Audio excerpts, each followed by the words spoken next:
This is your song. That was your request. You're at rest now in the hills you so often wrote about and loved so well. I never dreamed, I never thought, so young you'd be called to rest. But the man who called our number, somehow you fit into his plans. I never questioned his decision, for I'm only human, just another man. It was hard to go on without you. I thought I could never sing and play. Somehow I found the strength to continue. I thought you would want it that way. Now we play the same places that we played together, travel the same roads mile after mile after mile. Although you're no longer with us in person, your memories are with us all the while. I've relived our lives from beginning to the end. Hello, my name is Kathy Kelly, and I had the honor of working with John for his entire News-Journal career. Thank you all for coming this afternoon. We're all here today for one reason: we love John Carter. He was a wonderful son to Dot, great dad to David, Karen, and Ginger, the loving grandpa to Connor and John David. He was the truest kind of friend to so many people who are here today, touching their lives in ways we'll never know. To work with him was an experience, a challenge, and definitely a delight. To his readers, he told the story of his life through hundreds of columns that shared with us the lives of his grandfather and countless other relatives, as well as his views of life in the South. We're going to hear today from some folks who shared the bond of friendship with John Carter, a very lucky circle. Because so many friends offered to speak, we'll ask them to keep their remarks brief. After their remarks, we will ask if anyone in the audience would also like to speak. If you would like to speak, please walk to the stage and step to the microphone. Many of you have picked up what looks like the front page of a newspaper from one of the tables in the lobby. Doing those fake front pages was John's forte. When anyone was leaving the company, John would jump in and put together a hilarious story, making up funny quotes for everyone and butchering all the names. Donna Kalea, who sat across from John, took on the project of giving John a front page send-off. It's a little irreverent, but bear with us, newspaper folks. It's our way of expressing ourselves at a time when we're all hurting in a big way. Somehow, I don't think this was exactly planned, but the headline on the front page, Heaven Can't Wait, and then this backdrop, pretty fitting. But back to the honor guard. I can imagine Carter as an Air Force recruit, but as a captain, I can see it now. Airman, what are those things on your feet, under your shoes? Socks? Not in this man's Air Force. I can't speak much about John's military escapades, or about his legendary parties, his golf, at least that's what he called it, or other aspects of his personal life.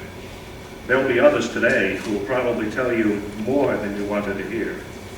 But I can speak a little bit about his career at the News-Journal. On his original application, alongside the question, position desired, John wrote, straight news. That would be like one of his co-workers, Tony Briggs, writing, covering Democrats. John was hired on October 15, 1976 by Steve Pappas.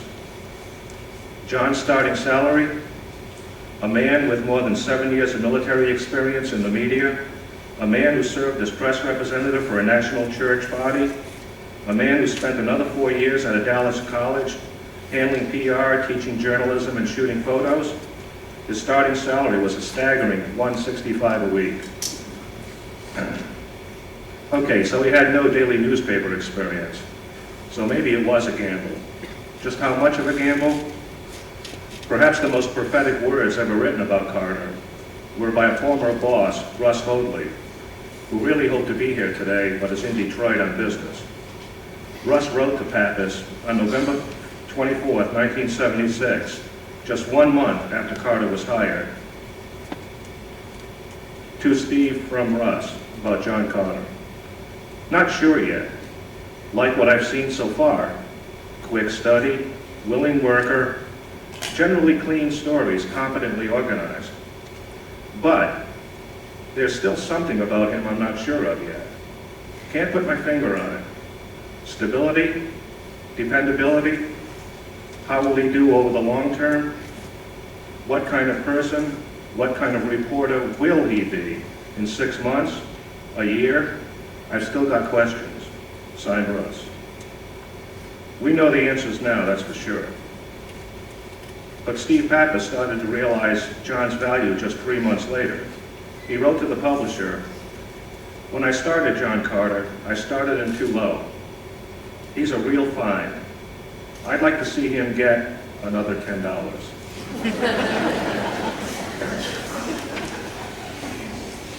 But what did John think of John?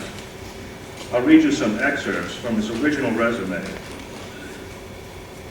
"My financial situation is not spectacular, but solid," he wrote. No doubt the $10 raise helped. And he wrote of himself, "A good writer with excellent working vocabulary and cosmopolitan interests.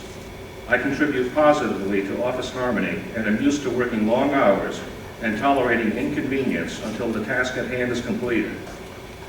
Honest and trustworthy, I freely admit mistakes, but then work feverishly to correct them. I am extremely intolerant of backroom gossip, which destroys morale and creates dissension and indecision on the part of coworkers." Oh, I love that one.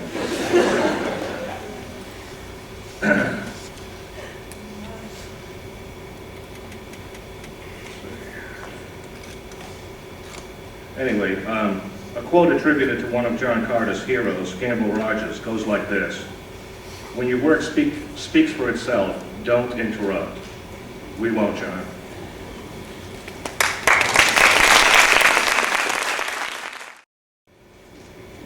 It has been 20 years almost since I was privileged to work with John, and I still have the most vivid memories. I met John, as he might say, before he became famous, back in the old orange desk days at the Miracle.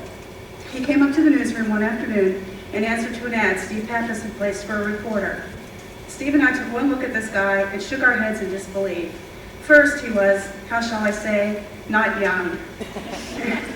And clearly he had not read Dress for Success. John wore a t-shirt that had seen a lot of slow-pitch softball games, and his blue jeans failed to control his girth. Uh-oh, Steve and I thought, as we exchanged worried glances. Then John began to talk. He was still manager of a Radio Shack, where, by the way, he earned nearly twice what we might offer. I pray that imbalance has been redressed in these intervening years. Of course, neither Steve nor I could really find anything in his resume that qualified John as a reporter, but something about his genial, mild-mannered, good-humored conversation made you pay attention. There was something intriguing behind those eyes. So, what the heck? Let's give him the test. Yes, he did know who Don Amici was. He sat down at one of those blue IBM typewriters, and I was witness to the two-fingered ballet he danced across its keys. The result was flawless, handsomely crafted language and error-free execution. Well, the rest is history. John got the entry-level job, which he turned into a career. And such an elegant craftsman he was. His style defied a category. He was a genuine talent. He could turn cliches and witticisms. He could damn with faint praise and praise with faint damn. His farewell elegies became legend. Those of us privileged to be a subject looked forward with anticipation and anxiety at what his agile wit would produce. But I think John also was a friend to all. He understood human foibles, being well practiced in most of them himself. And he had a comfortable and comforting acceptance of most everything and everyone he encountered. I left Daytona Beach before John flowered into his pink flamingo period, but I appreciate how he elevated this ironic Florida icon to a new level. Now I envy all of you who have had John as a friend and colleague these past 20 years. I still feel connected to him, and I miss him with a sense of loss that this distance in time makes even sharper. God bless you, John, you jug-eared galoot. You are what you always wanted to be, a real newspaper man.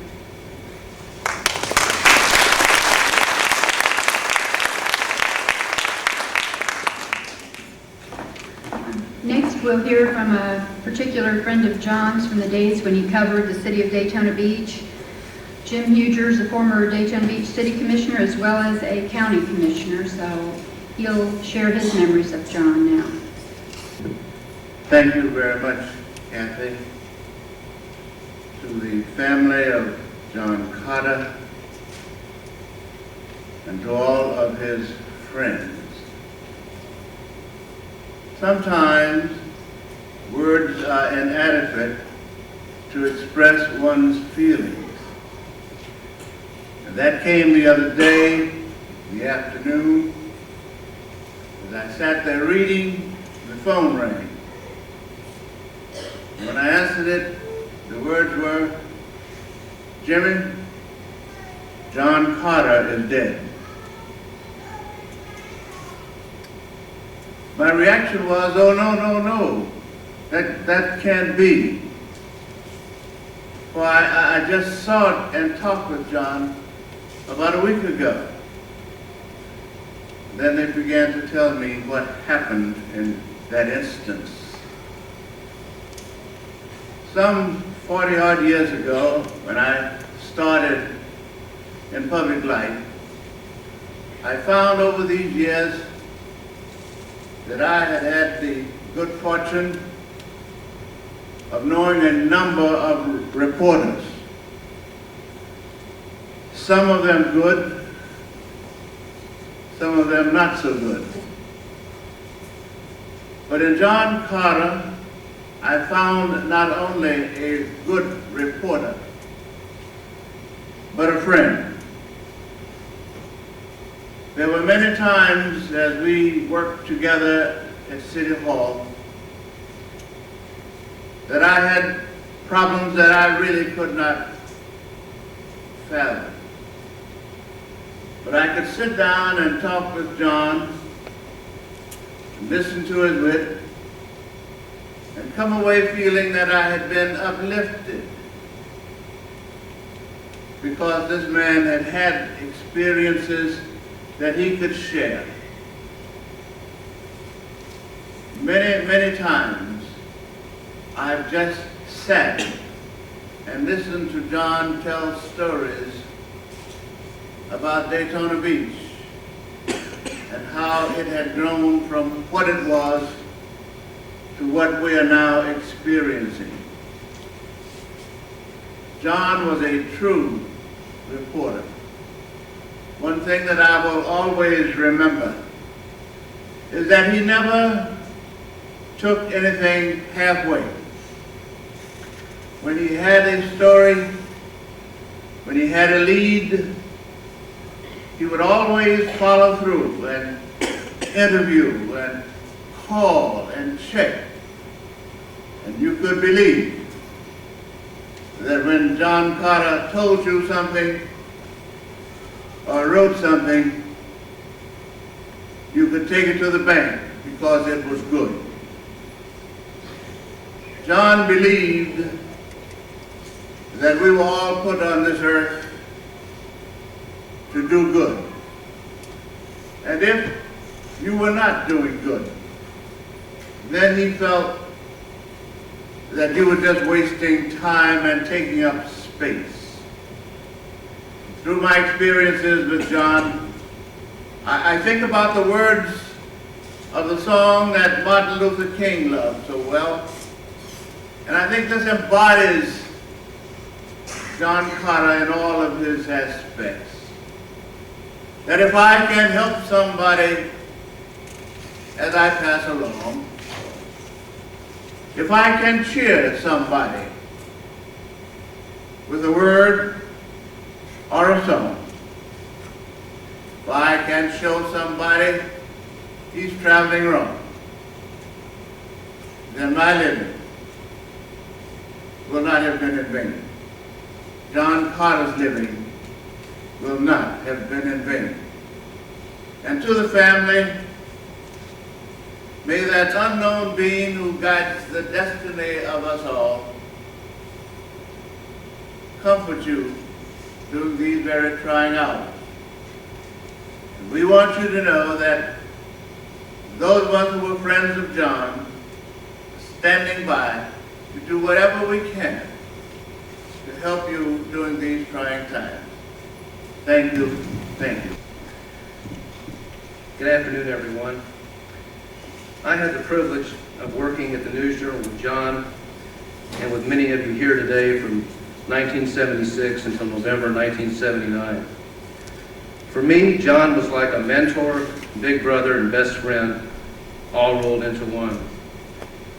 If I was suffering from a bout of writer's block, John would magically appear and be my cheerleader, helping me get back on track.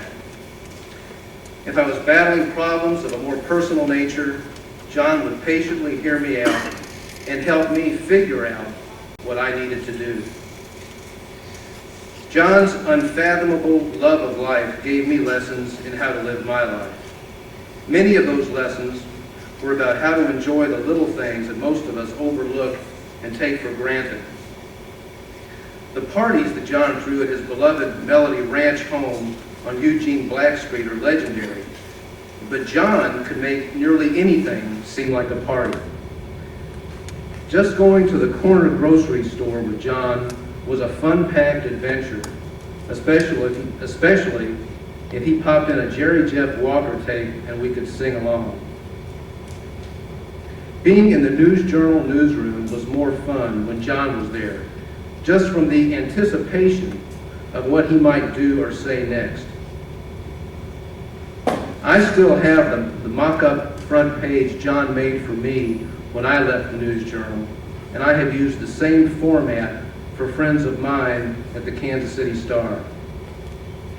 After I left Daytona, one of the great pleasures of my life was getting a visit from John.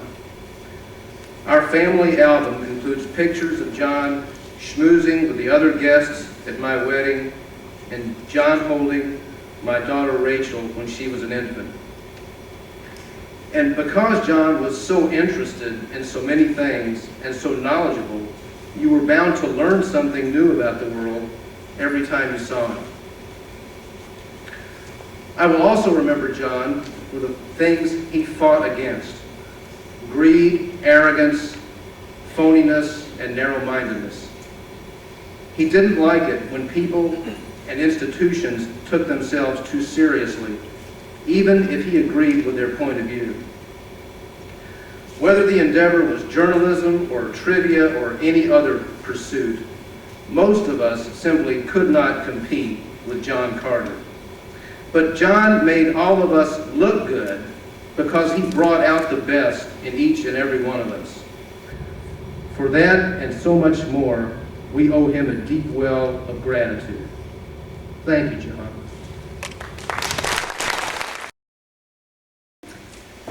Next, we'll hear from Laura Williams. Laura is in charge of the government team of reporters at the News-Journal, and John has been toiling mightily for her the last 6 months, covering Holly Hill city government and pitching in wherever he was asked.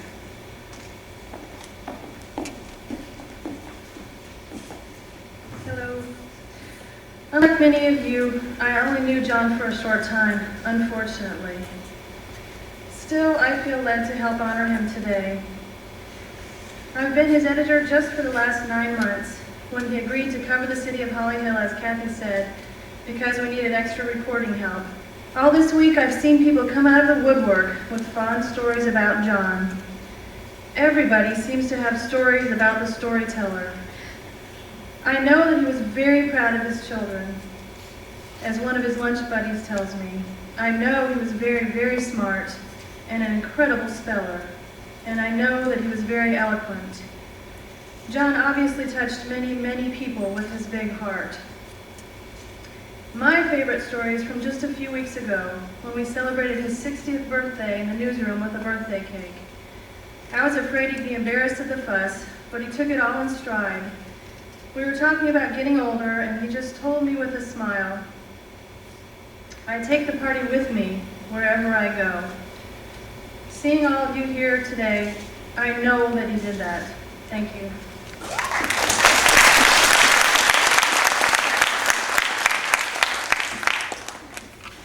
The next person on the speaking list, I'm not sure is here, so I'll just call on him. I haven't seen him yet. John Holland, former News-Journal reporter. No?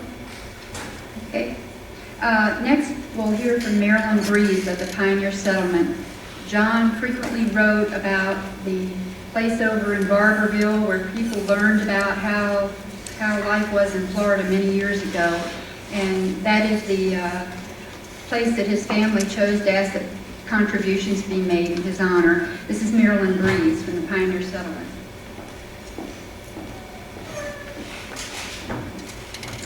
Good afternoon, and the settlement staff and family all send their condolences to the family and friends of John. We wanted everybody to know just what impact he's made on the settlement. He's known me from the beginning there. I came to the settlement after the death of our first director and founder, Laura Bell, from Daytona Beach. She was a dynamic person who truly loved people, history, art, and life in general. In turn, people loved to be around her to her, she was irreplaceable. Even though I was a settlement board member prior to being the director, I knew Laura well, and I was unprepared for such negativity. The organization would fold, they said. No one would continue to volunteer, they whispered. And as well, the other comments were very non-supportive concerning this northerner taking the place of a native Floridian. Well, almost a month passed after I became the director, and came a wonderful phone call, which changed my attitude about how the settlement was going to take its, how it was going to turn out. And it was from John. He called to offer us an opportunity to toot our horns about the wonders of the Pioneer Settlement. He said he wanted us to use his Sunday column as well as a special feature to write as an avenue to show our place and to prove to the community the settlement was not going to fizzle, but would rally and overcome any negative comments. It was going to thrive for years, he said. This opportunity provided a major connection back to the community and created a great connection with John Carter. That was in 1985. Since then, we have connected in countless other ways. Through the settlement, he was able to connect to many of his favorite folk musicians that he fondly wrote about, such as the late Florida balladeer Will McLean. John called him the man who loved Florida the most. He and Will would meet at the settlement, sit on the porch of the country store, and talk for hours. He connected with the best sweet potato pie bakers and cooks in Volusia County right at the settlement. He connected to the many down-to-earth characters whose hard-working families settled this community. These people, in turn, connected him to a past of which he affectionately and humorously spoke and wrote about often. He knew the joy of maintaining these connections, as they were the fuel that continuously fed his writing passion. We knew John as a friend who listened quietly as we ranted about discouraging outcomes, as well as when we spoke overzealously of future settlement plans that we all knew were more energetic than our budget would permit. Next year is the 25th anniversary of the Pioneer Settlement. New committees have been created to plan for the many special silver anniversary events. One of the plans was to honor that special someone who we felt best connected to the settlement over the past 25 years. John Carter was going to be that person. Even though we can't tell him that he had been already selected, we're sure he really knows.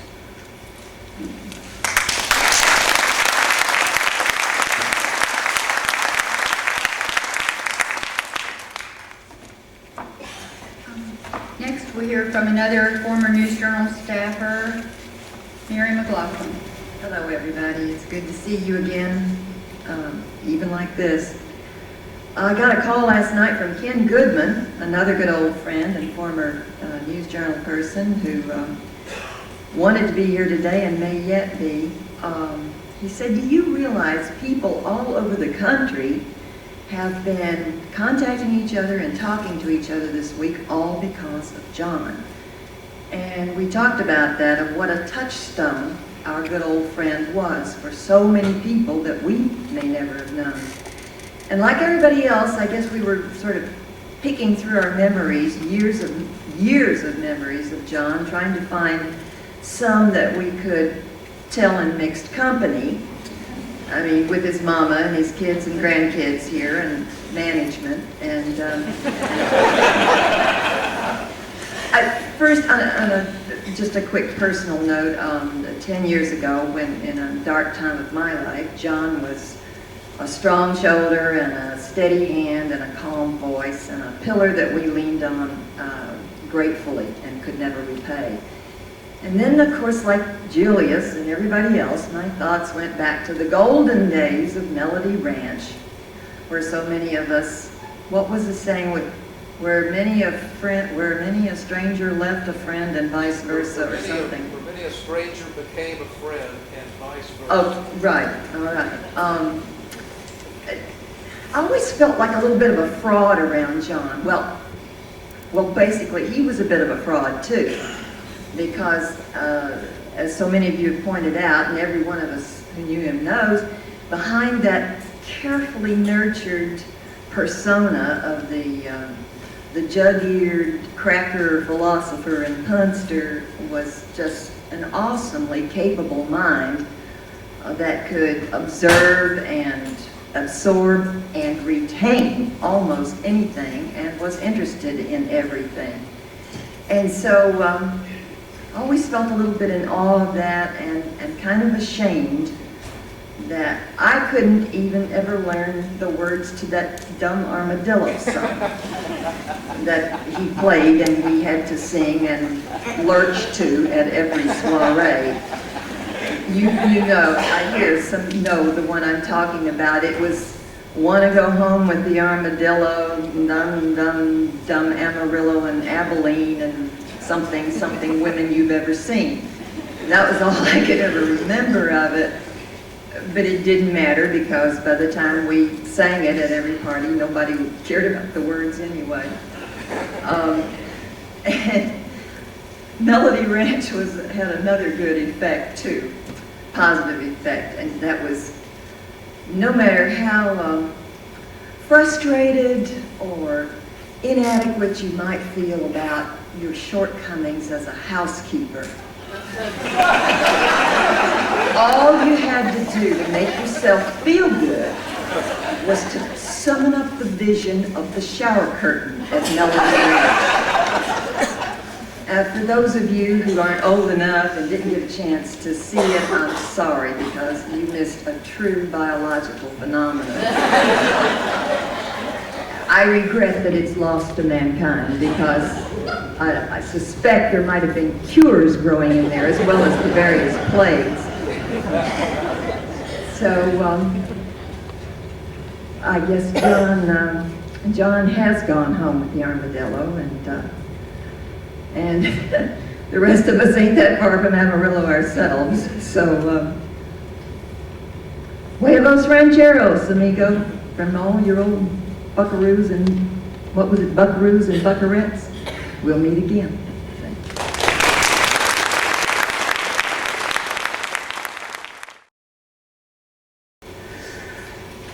John was, as many people have mentioned, he was a great teacher for the rest of us. As far as trivia goes, well, they say true wisdom is knowing how much you don't know, and John sure taught me that. He really knew more things about more things than anybody I have ever met, even my father. In fact, had I been lucky enough to get on Who Wants to Be a Millionaire, he would definitely have been my phone buddy.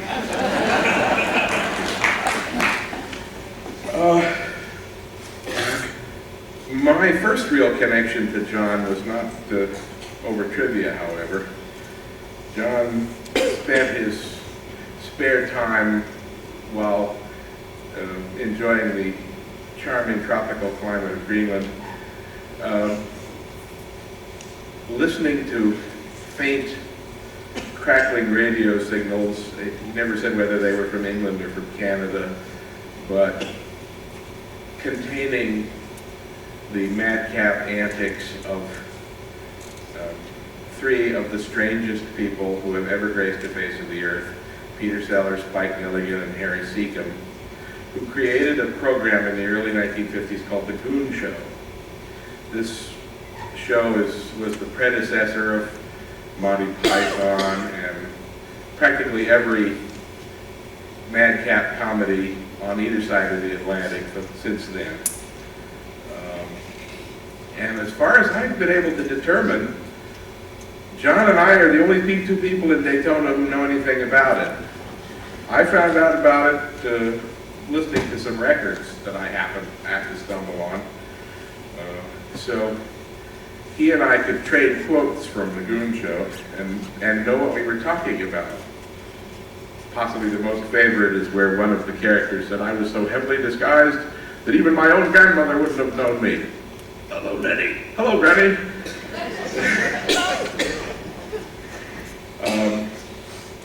So that was how John and I worked our way into each other's confidences.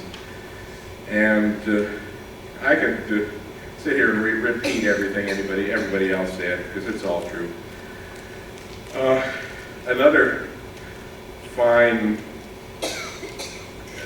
little episode I want to share with you. Some of you may recall during my brief stint in the newsroom, I was informed that it was National Poetry Day. So I thought, gee, we really ought to have a poem. So I wrote one, and it duly appeared in the newspaper the next morning. And I was summoned to the front office by my mother, who at the time was the editor, and informed that it was against company policy to run poetry in the paper. But when I asked why, she didn't know. She just said we never have. John knew, however. John apparently, when he was city editor, had gone to my grandfather and asked why we never ran poetry. And my grandfather looked and said, "John, there's a lot of bad poetry out there." So I've noticed they've never run any more of my poems. I have to say that John was very much a model for me. Every so often I break down and write something which appears in the paper, and people tell me how great it is to read what I write. They like my way of describing my travels. Well, I get a lot of that from John. I get a lot of it from my mother and grandfather too, but John was definitely one of my major models, because John wrote the same way he spoke, which is what I try to do. You put your whole mind into speaking, and sometimes you speak faster than your mind can work, and I tend to write that way too.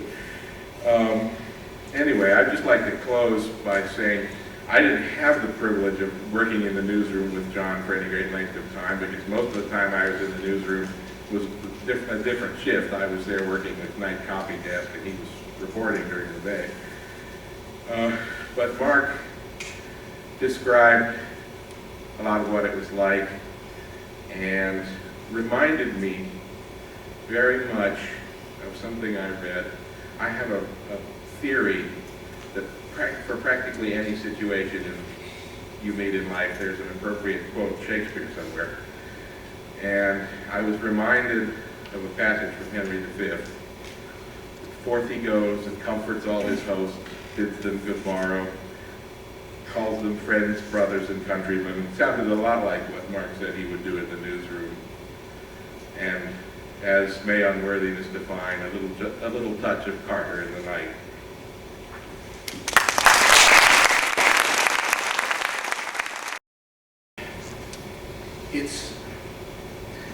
It's sad to think that I'm not going to be able to look up from the dais as I sit in the commission at Holly Hill, and there in the back would be John with his little notepad.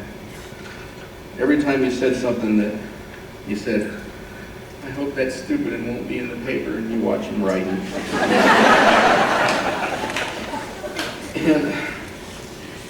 And the things that I liked most about his writing were the tiny things that he would make into an important part of the event.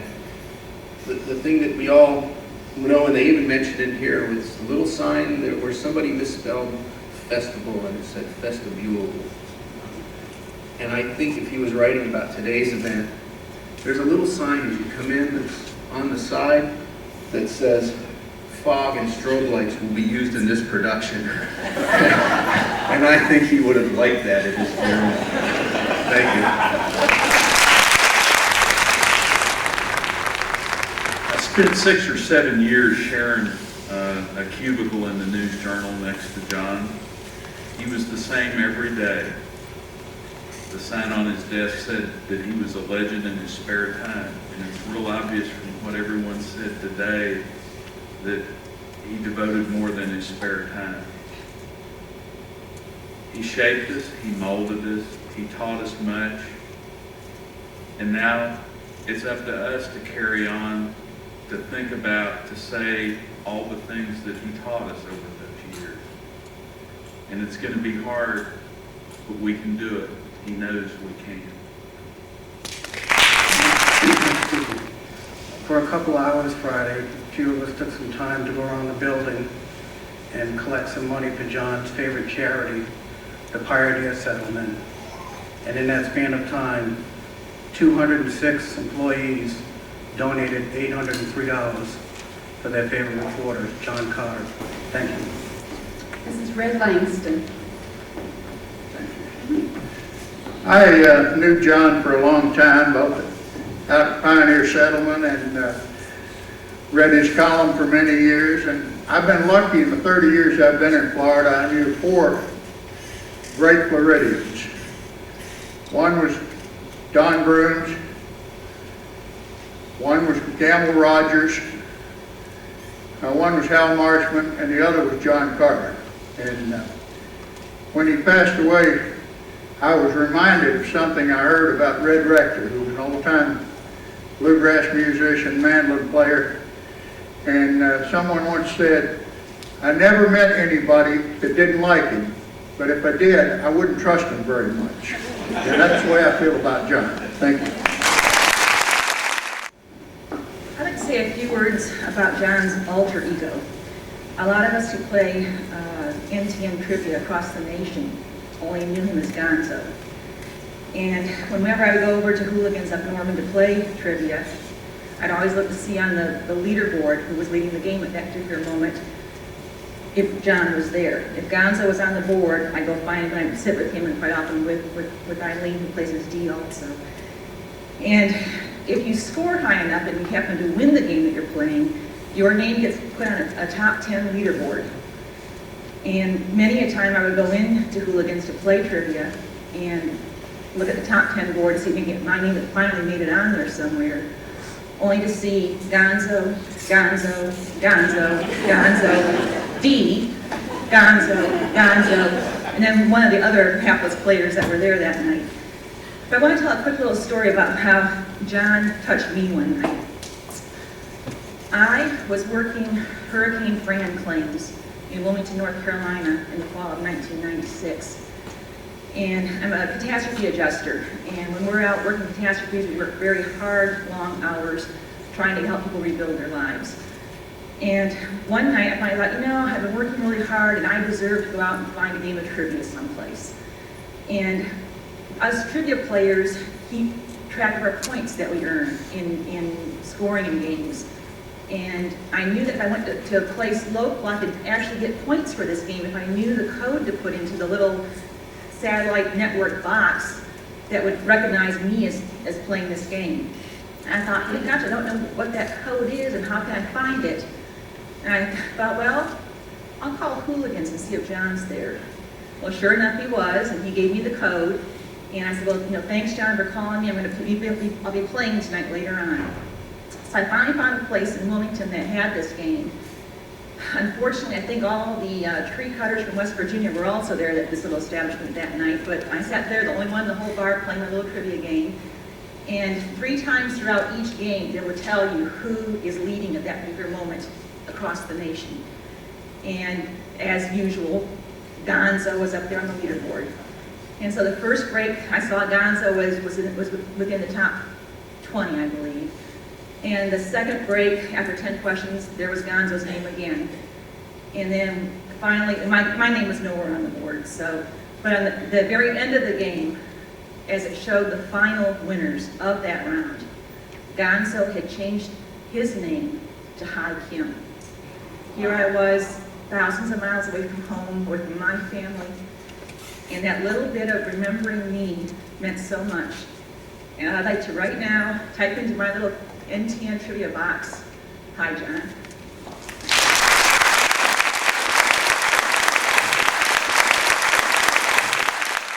Ann Apperson. Hello. I just wanted to say my memory of John Carter was about sweet potato biscuits and okra. He came to the library. We have a lecture series, the Friends of the Library, and he was our speaker. And of course he had everyone rolling in the aisles. I had made him some sweet potato biscuits and also some Smithfield ham.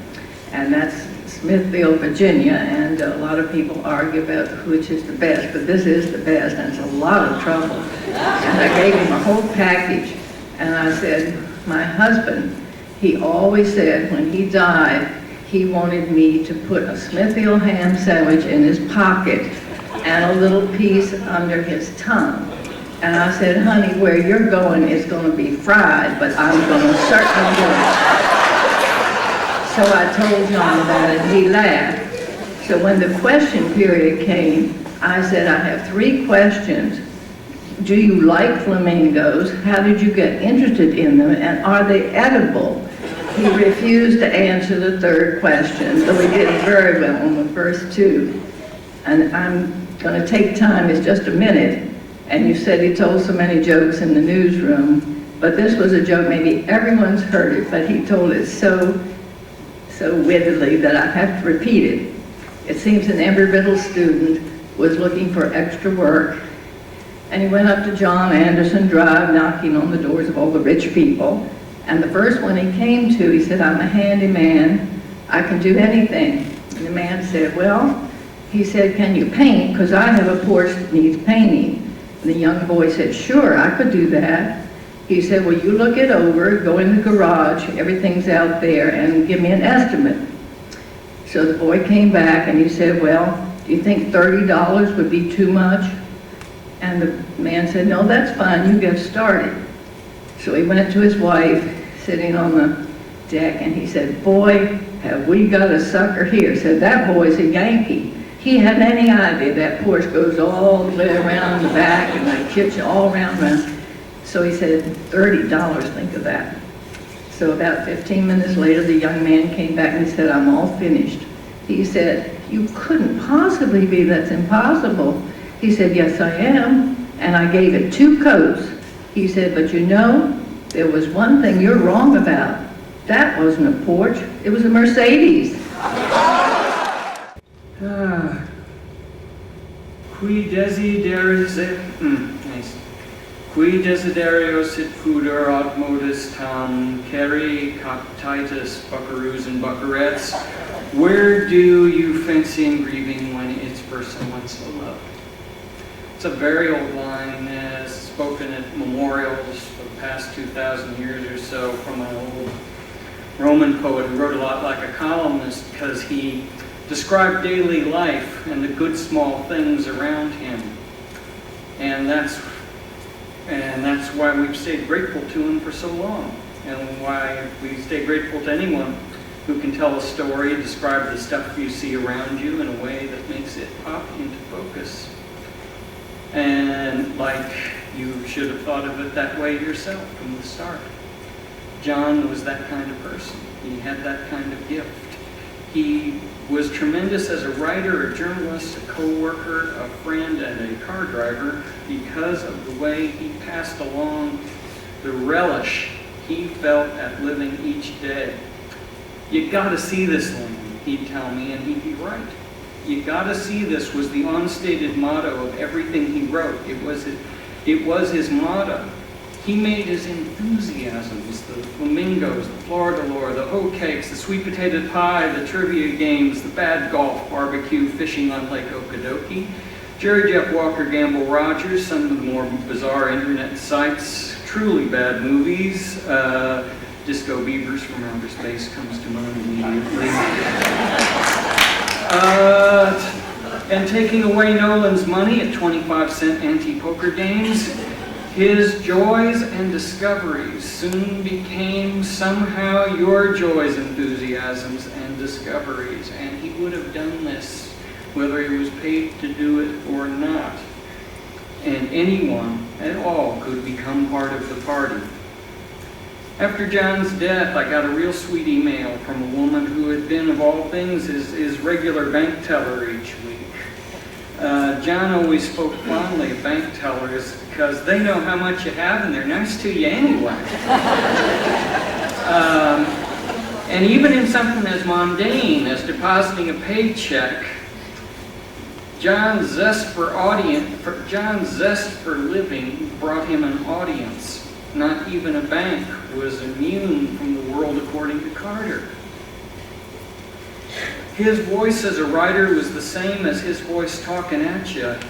In fact, exactly so, since every catchline and joke was thoroughly product tested on those around him. He talked the same, acted the same, dressed the same, much to the dismay of his mama and every other woman in his life, and laughed the same whether he was on his way to City Hall or to Lake Okeechobee for the weekend. There was no guile in him. He was the same jug-eared kid planning the next prank, the next party, the next road trip. And for some 20 years, I have been listening to his stories, and that has shaped me. Storytellers, you see, have a subversive way of taking over your life and your perceptions. And Carter was a preeminent storyteller. The world, according to Carter, was a constant in my life in the past 20 years, which is why it is so hard to believe that the story is turned in, the deadline has passed, and the edition put to bed.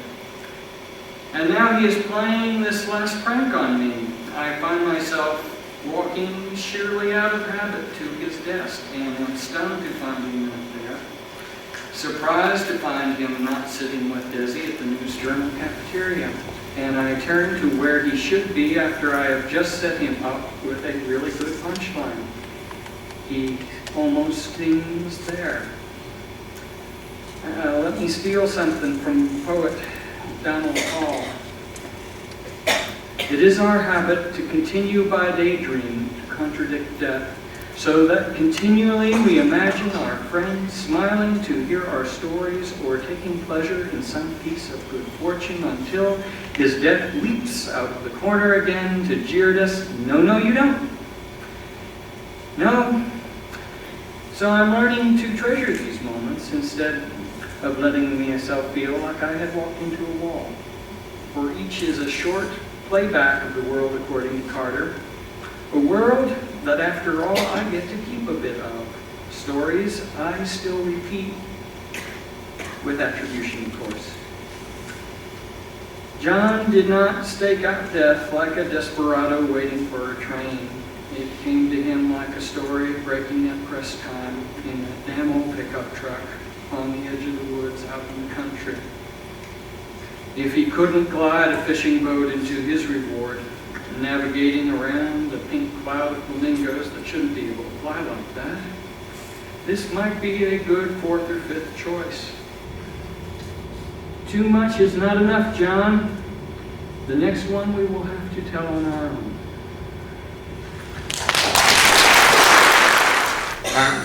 Bob Desiderio, John Carter.